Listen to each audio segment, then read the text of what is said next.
Hello Professor, my name is Manjot Singh and student ID is 2401213, and I watched a movie Thank You for Smoking, which is in 2005, and the question is, how does the tobacco lobby tailor its message for different customer segments such as adult, teen and policymakers?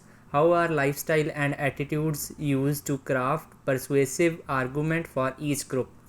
And I watched that movie, and according to my findings, the answer is in Thank You for Smoking movie, the Nick Taylor, the spokesman for tobacco lobby, it perfectly depicted psychographic segmentation as he develops custom message for different target groups, like as I mentioned, for the adults, youth and the decision makers.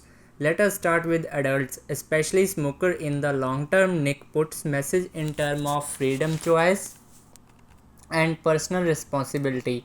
In one scene, he argues that it is not matter of promoting smoking, but of defending the right of people to choose what they do with their own bodies. It appeals to the libertarian frame, means the freedom frame, thinking of smoking in terms of expression of personal freedom rather than as a health issue.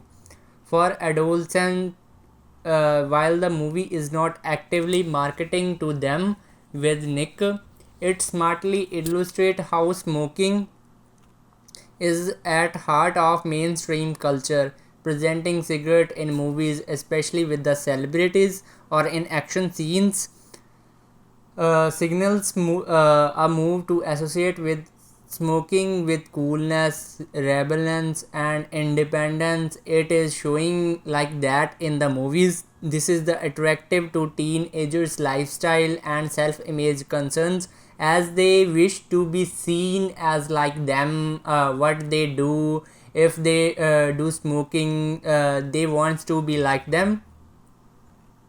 And now politicians Nick takes a decidedly different tone. His presentation are steeped in statistics, economic logic and appeals to logic. He talks about the money the tobacco business brings in, job it creates, and the overregulation by the government that it supposedly suffers.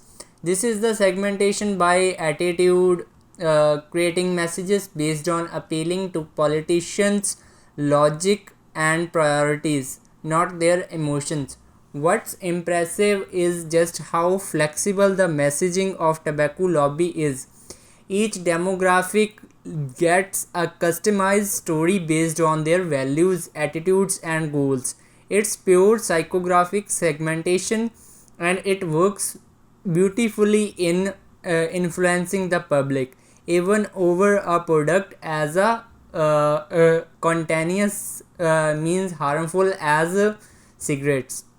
By using different appeals, freedom to adults, image to teens and reason to legislators, the tobacco lobby shows how segmentation may be used to influence perception. It is a rich example of why understanding your audience's mindset is important as understanding about demographics.